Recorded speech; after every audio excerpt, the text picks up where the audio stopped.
Por la señal de la Santa Cruz de nuestros enemigos, líbranos, Señor Dios nuestro, en el nombre del Padre, y del Hijo, y del Espíritu Santo. Amén. Señor mío y Dios mío, creo firmemente que estás aquí, que me ves, que me oyes.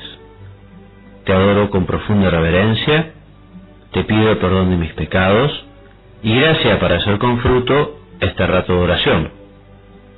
Madre mía Inmaculada, San José, mi Padre y Señor, Ángel de mi guarda, interceded por mí.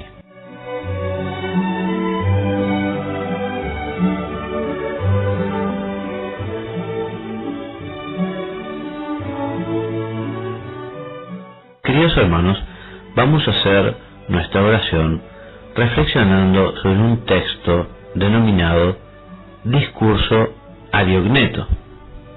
Esta antigua obra es una exposición apologética de la vida de los primeros cristianos, dirigida a un cierto Diogneto. Seguramente se trate de un nombre puramente honorífico, así por lo menos es la opinión más difundida. Habría sido redactado en Atenas en el siglo II. Investigaciones recientes invitan a identificarla con la apología de Quadrato al emperador Adriano, que durante siglos se creyó perdida.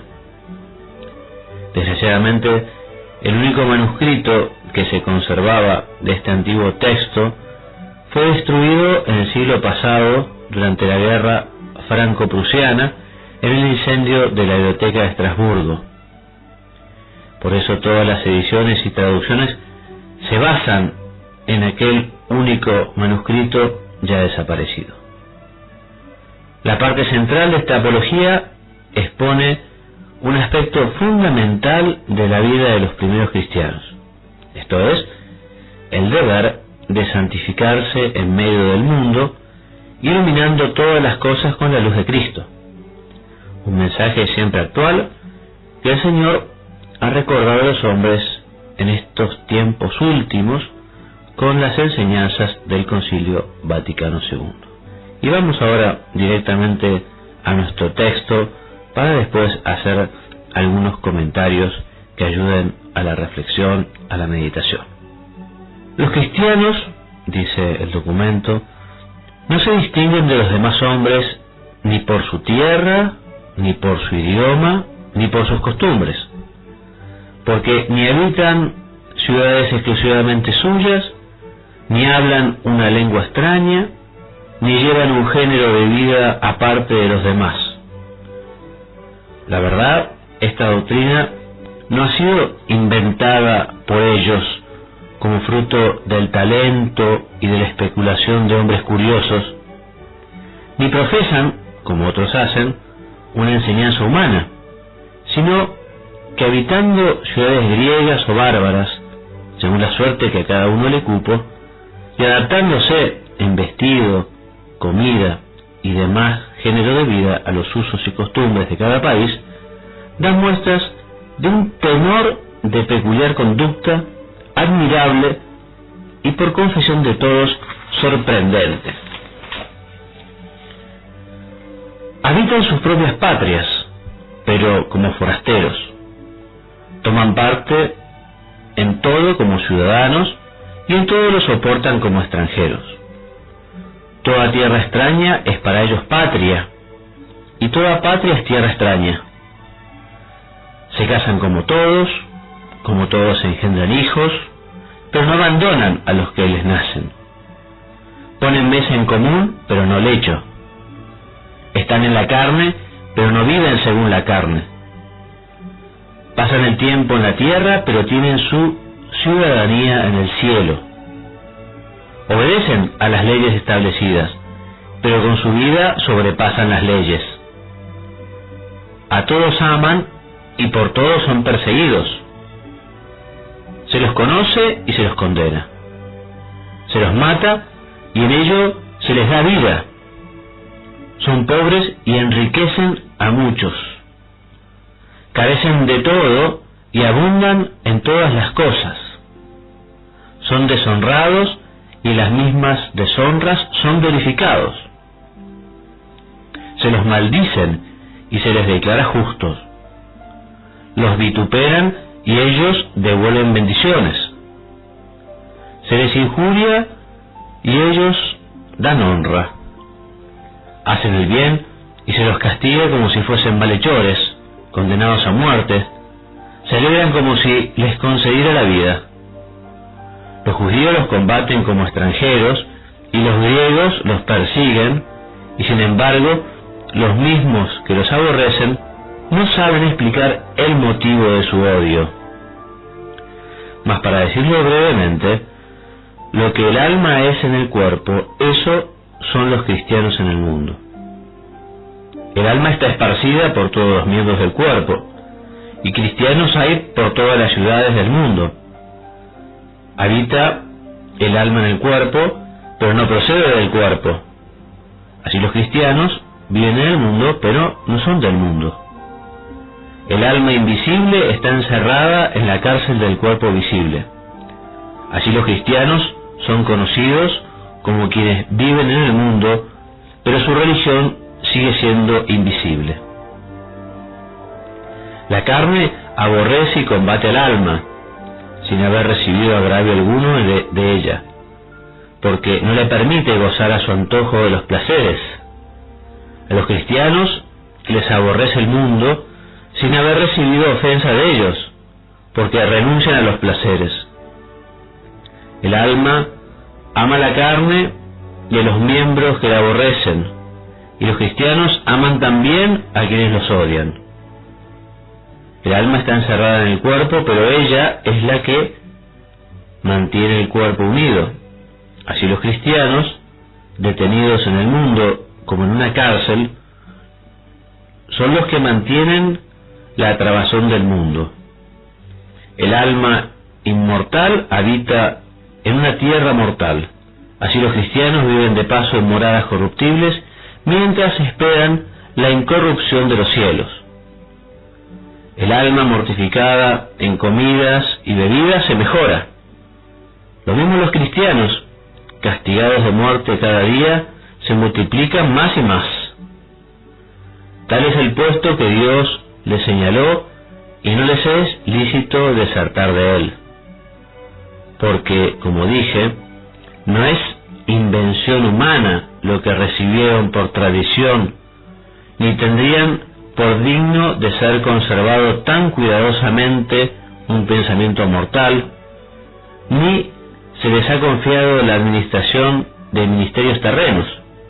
No, aquel que es verdaderamente omnipotente, creador del universo y Dios invisible, Él mismo hizo bajar de los cielos su verbo y su palabra santa e incomprensible, y la aposentó en los hombres y sólidamente la sentó en sus corazones.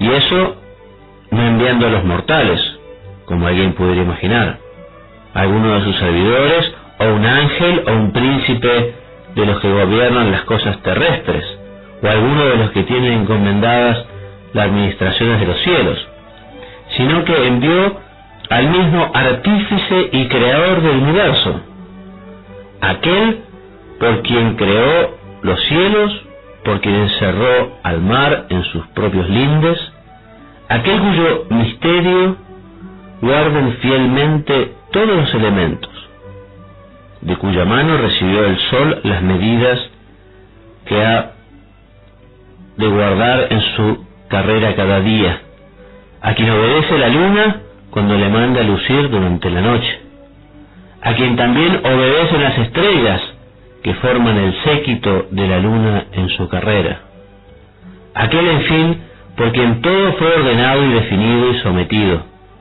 los cielos y cuanto en los cielos se contiene, la tierra y cuanto en la tierra existe, el mar y cuanto en el mar se encierra, el fuego, el aire, el abismo, todo lo que está en lo alto, lo de más profundo, lo que está en el medio. A éste les envió.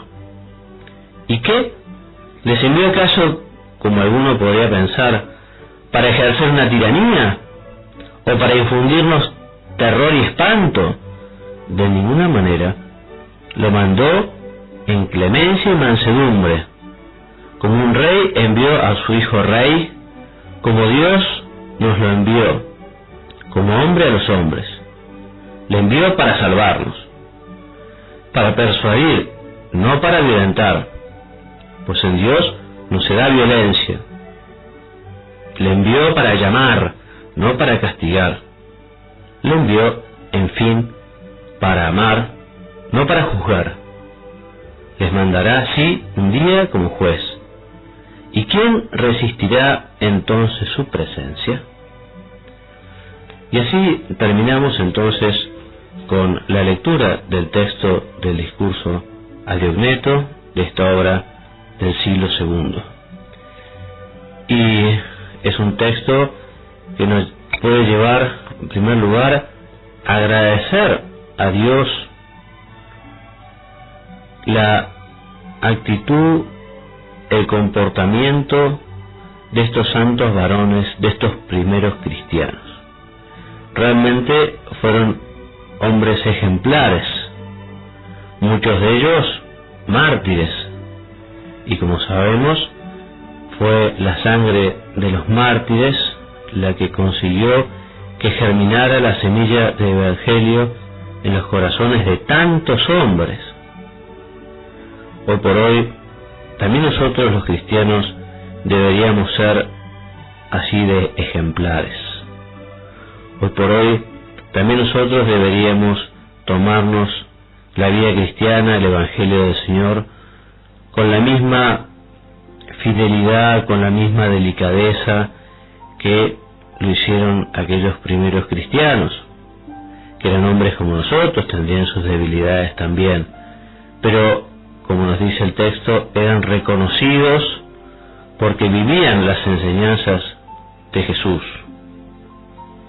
Nos dice que están en la carne, pero no viven según la carne, que son de la tierra, pero sin ser mundanos. Pareciera que hoy los cristianos nos hemos aburguesado un poco. ¿Por qué no conseguimos ser ese fermento para que la masa tome forma?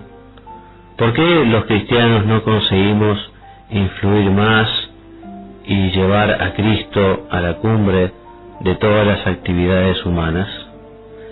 Nosotros que vivimos en países mayoritariamente cristianos, deberíamos realmente ser un país cristiano, con un comportamiento cristiano.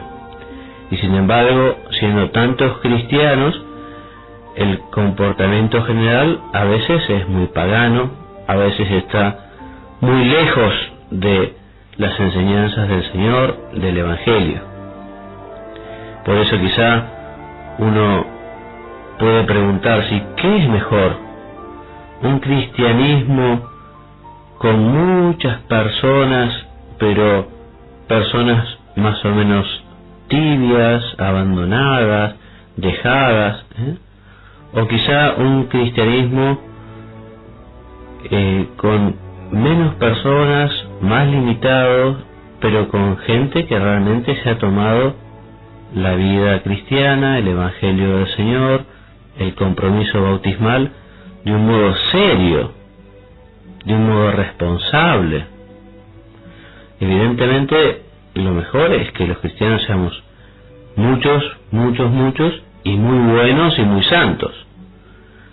Los que estamos en la iglesia tenemos que procurar todos parecernos cada día más a Jesús, con todo lo que eso lleva. Tenemos que colaborar todos con la lucha personal individual al mejoramiento de la iglesia en su totalidad, en el sentido de que como existe una verdadera comunión de los santos, el comportamiento bueno de las personas ayuda a que los demás también busquen mejorar, busquen cambiar. Los primeros cristianos, con esa ejemplaridad suya, ayudaron muchísimo, no solo a los otros cristianos a continuar siendo muy fieles, sino también a que muchos que no eran cristianos abrazaran las enseñanzas de Jesús. Señor, te pedimos en este rato de oración que nos des el don de la ejemplaridad. Hoy por hoy hay muchos que están totalmente orientados a la apología del libertinaje o a la apología de la vulgaridad, muchos que no tienen ningún tipo de vergüenza para mostrar el vicio como algo normal, como algo común, como algo corriente, como algo que vale la pena aprovechar, y eso nos tiene que llenar de tristeza. Muchos no serán cristianos, evidentemente, ¿no? Y nosotros los cristianos no tenemos que tener vergüenza de mostrarnos como miembros de la Iglesia y como personas que quieren vivir el Evangelio, que quieren cumplir los mandamientos. Nos tiene que dar vergüenza que las personas sepan que nosotros procuramos ser decentes, procuramos decir siempre la verdad, que no vivimos regalados a los placeres como hacen muchos, sino lo contrario, tratamos de llevar una vida sobria, austera, solidaria. Te pedimos, Señor, entonces, la ejemplaridad para nosotros los cristianos. Te pedimos, Señor, que nos ayudes a exigirnos un poco más para realmente vivir con responsabilidad y con seriedad este mensaje que nos has dejado, este evangelio, esta moral, esta forma de vivir. Aquellos cristianos se caracterizaban por ser personas recias, por ser personas sinceras.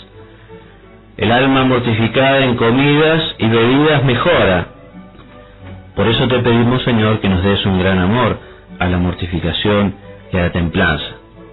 Todos sabemos que si nos dejamos llevar por una vida regalada, por una vida en la que son los instintos o las sensaciones o los sentimientos lo que domina en vez de la inteligencia, una inteligencia llena de fe, cuando falta esa capacidad como para renunciar a incluso cosas listas, cosas buenas, cuando uno se deja llevar solamente por lo humano, por lo natural, por lo que tira, es lógico que después no tengamos herramientas para poder rechazar la tentación, o no tengamos medios para conseguir luchar y alcanzar las virtudes que Dios nos pide.